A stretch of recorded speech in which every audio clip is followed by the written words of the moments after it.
Of your time, may I invite, by the grace of the Almighty, to see your face. We talk with faith.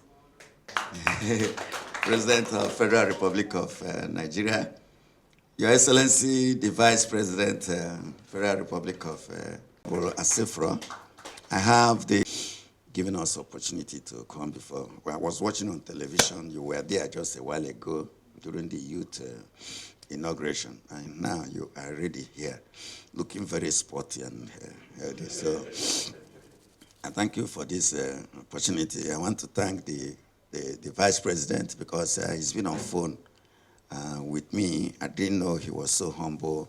He calls me on phone, and most times I miss his call, and I call him back. Thank you, Vice President, please. Thank you very much. We are here, Abia delegation, since after the primaries.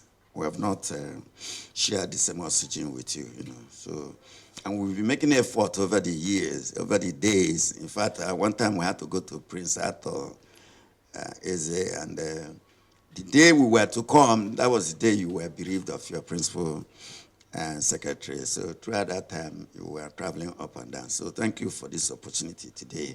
Abia, you know very well. Abia is, no matter the relative small population of Abia, but we have quality men and women from Abia, enterprising, the most enterprising people of this nation. I make bold to say it from Abia. Abia is the SME center of this nation. We do it. Okay.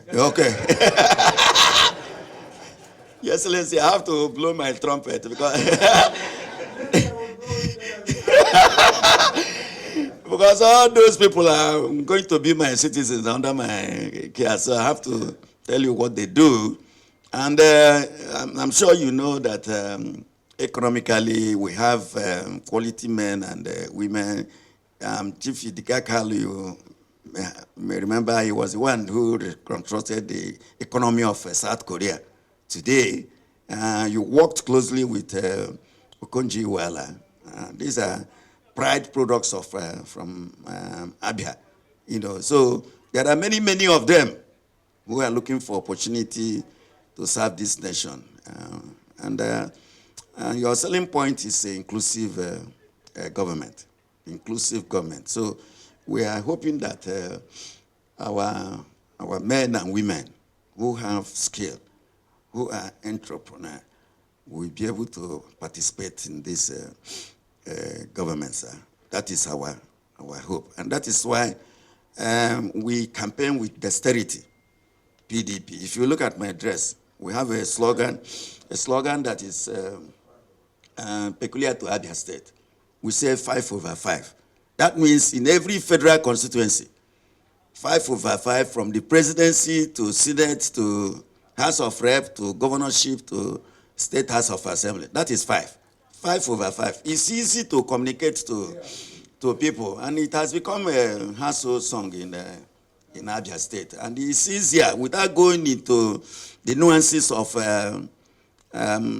other things that I come. Just say 5/5, and people.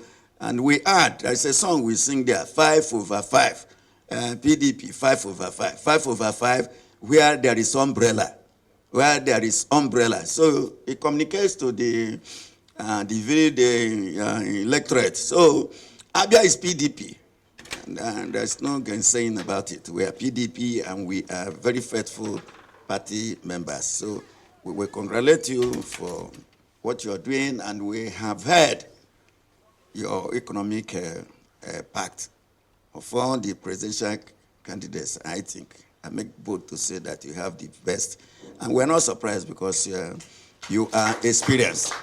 You have been there before. You managed our economy, and we were able to come out of indebtedness and foreign debts and all that. You already know the road, so you're not going to learn on the job.